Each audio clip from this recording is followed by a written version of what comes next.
Putin wanted Ukraine to surrender Donbass. Well, Ukraine just sent him a definite answer, and it wasn't the one he was expecting.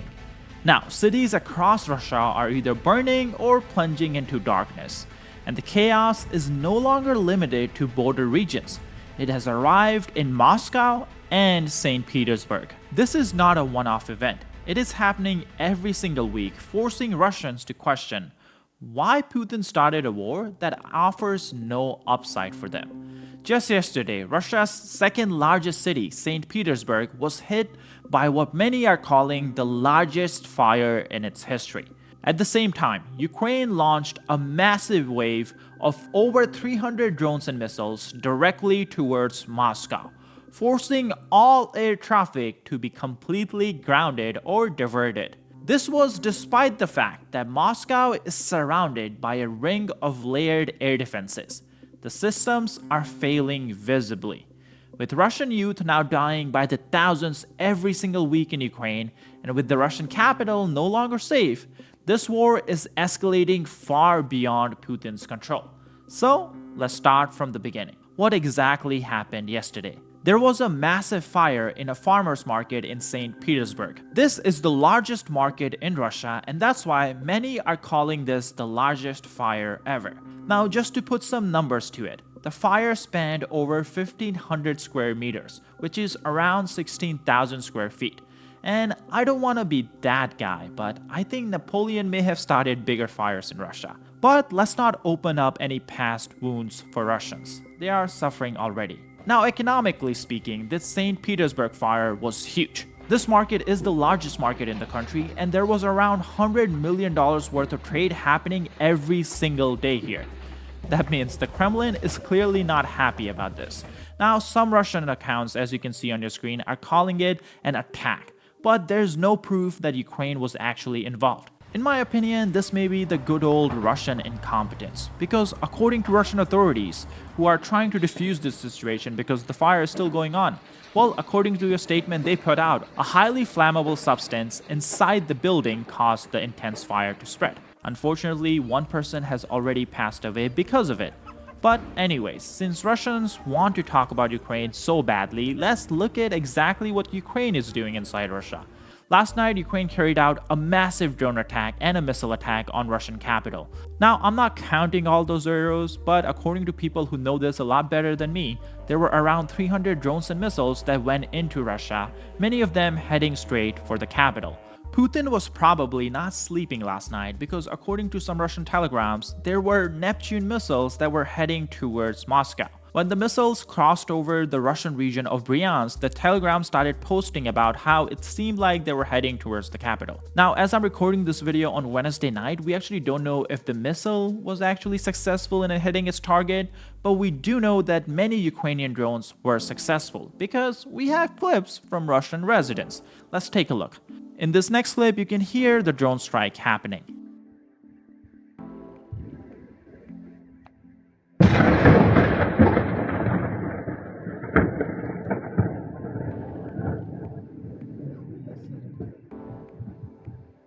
Then we have another clip where we can see the smoke rising because of the drone strike, or let me be a Russian official, because of the drone debris. ПО ебануло. Вот разворачивай. Ой-ой-ой, след ПО. In fact, this was such a major attack that, as you can see from your map on your screen, all the air traffic above Moscow had to be redirected or grounded. Let me remind you, this is the biggest city in Europe, not just in Russia. And now they're living like it's 1910. And also, let's remember, this is despite the fact that Putin has surrounded the city with air defenses on all sides. There's a ring of layered air defenses to avoid situations just like this, and unfortunately, it's not working. Here you can see how the Nivoko airport, which is in Moscow region, looked yesterday because all the flights were cancelled. Everything coming in and out was delayed, and hundreds of Russian passengers were just stuck at the airport suffering because of an invasion that Putin started. Now, as I said earlier, Ukraine did send in more than 300 drones, so it wasn't just an attack on Moscow but even other cities in Russia. There was a successful strike on Russia's thermal power plant, which is located in the district with the same name in the Slomensk region. This thermal power plant has an electrical capacity of 90 megawatt, and it provided energy to industrial facilities and residential areas in the region. Here we have the clip of the strike. Take a look. There was another attack on a chemical power plant named Akron in the Novgorod region. This is one of the largest chemical plants in Russia, and some of the products from these plants and raw materials are used in producing explosives, though the Russian military does use this plant, making it a very legitimate military target. Here's the clip of the strike.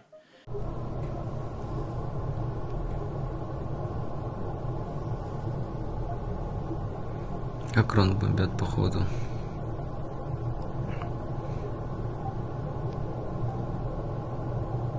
Then earlier in the day, we also had a cruise missile hit the city of Vroznev. Multiple explosions were reported in the city by the residents, and that's an important part that I want you guys to remember, because not all of those explosions had to do with Ukrainian missiles. But anyways, because of this attack, the city ended up losing water, electricity, and heating.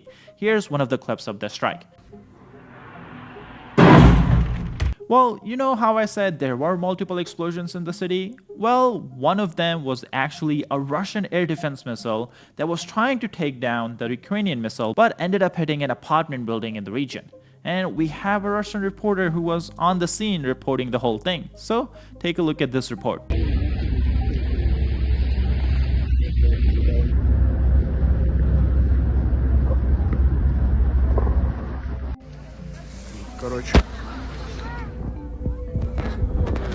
Висит он вообще громко, жесть, вообще на машине теперь.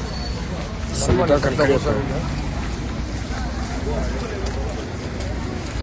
Тут, короче, у людей просто стекла нахуй поубивало все.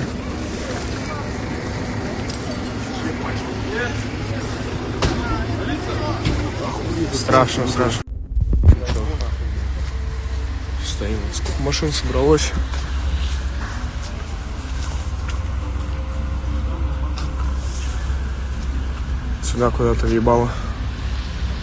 Now, as you can see, the situation in Russia has gotten really bad. And that's why Russian generals who are actually fighting for Putin in this war, well, they don't want to take any chances. That's why they are sending their families overseas, to European cities like Paris. I'm guessing these generals don't consider Moscow and St. Petersburg safe, and that's why, all the while they are cashing in on this war, their families are enjoying their lives in Europe. But now this general has been exposed, and I'm sure Putin is not gonna like this story very much. Here's the details. I'm in Italia! Ah! Buongiorno! Si, si, si! While Putin threatens Europe with war, the daughter of a Russian general is enjoying her vacation in enemy countries. Пап, мам, мы в Неаполе.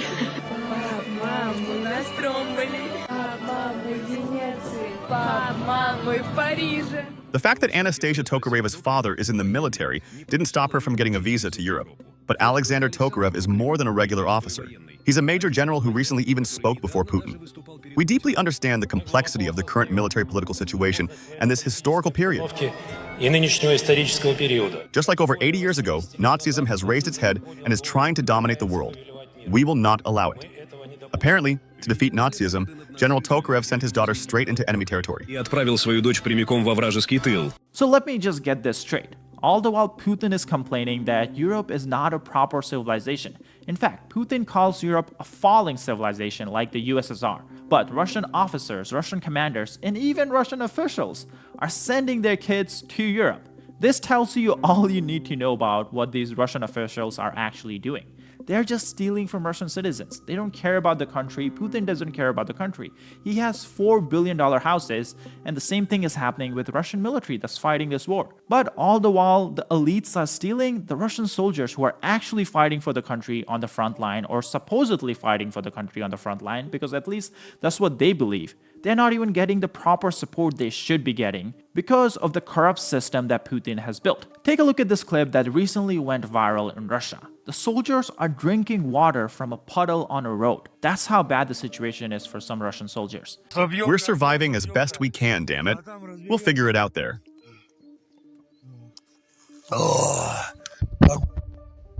And if these soldiers don't die from thirst or starvation, they will die from Ukrainian drones. In fact, this was just confirmed by a Moscow resident who's complaining on social media about how his friends and his brothers who went to Ukraine to fight for Russia had their bodies delivered back in coffin in 2 days. In just 2 days. Now, based on public data, we did know that an average lifespan of a Russian soldier is like 9 days on the front lines, but these people are coming back in 2 days according to this video. Take a look. Oh man, it's a nightmare what's going on. A lot of guys have already fallen. Acquaintances, close friends. I have an acquaintance. Well, kind of an acquaintance. We hung out in the same group. He was there for 2 days. That's it. They brought him back in a zinc coffin. Yeah, not counting the training. Now, when you see all this, you would think that Russians will start blaming Putin. Maybe they will be unhappy about this war. But according to some Russians, all this is America's fault. Everything that's happening in St. Petersburg, everything that's happening in Moscow or other cities in Russia, and everything that's happening on the front lines, it's America's fault. I think they're learning from Putin, because much like Putin, they just blame all their problems on NATO, on Europe, or the United States. Take a look. Everyone worked at the lumber mill. They are all slowly dying out now. And if some city-forming enterprise isn't built, if some individual entrepreneur doesn't show up, the state, it's unlikely anything will be here in the near future. If they do set something up, but as of today, given the situation, how the Americans are messing things up for us, hindering our development, I definitely won't live to see it in the near future. Even our children who are already 40 or a little over 40, it's unlikely for them to. Maybe only the grandchildren. Maybe by that time, Putin will somehow, you understand, the union collapsed and all the enterprises, it all needs to be built again. Plants, factories, but America is hindering us. Everything depends on politics today. It's funny to say the old people don't understand me. The youth here are all drinkers. It's funny to say our weather outside today depends on political relations with the Americans. Now, if I am being a little honest here though, if my life was that bad, I think I would blame someone else too. But let's move on to something positive. This may be one of the funniest stories of this war. Polish hackers broke into, or I guess hacked into, a Russian hotel's IT system and started trolling the employees by pretending to be ghosts in the hotel. So this is how this whole thing went down. They took over the cameras and changed the videos and the images that the Russian employees were seeing on their screen. And in these new videos, they started moving stuff around just to freak out the person on the front desk. So when the employee actually got freaked out, she took out her phone to record evidence of what was happening in the hotel. I'm guessing she wanted to show her friends and her boss that there are real ghosts in the building. But as soon as she picks up her phone, the screen goes blank. That's because they could see her actions through a CCTV camera that they were using to monitor her. And as you can see from the video, right before the screen goes blank, they could see bats just flying on the CCTV camera. And if I'm being honest, if I saw that, especially at night, I would be losing my shit. I would probably just leave the building. But this kind of stuff shows us that this is the modern war. Drones are flying, missiles are flying, apparently now bats are flying.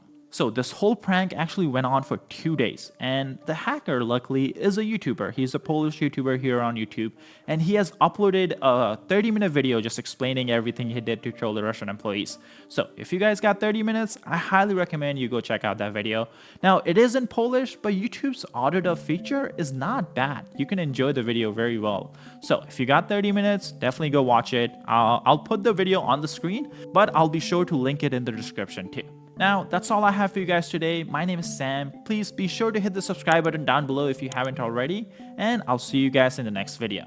In the last few months, the Russian propaganda machine has been harassing us online. They're trying to get us banned on YouTube, their Russian bots keep attacking us on Twitter, and they report our videos that they don't want others to see. But we will not give up, because we truly believe in the power of independent journalism.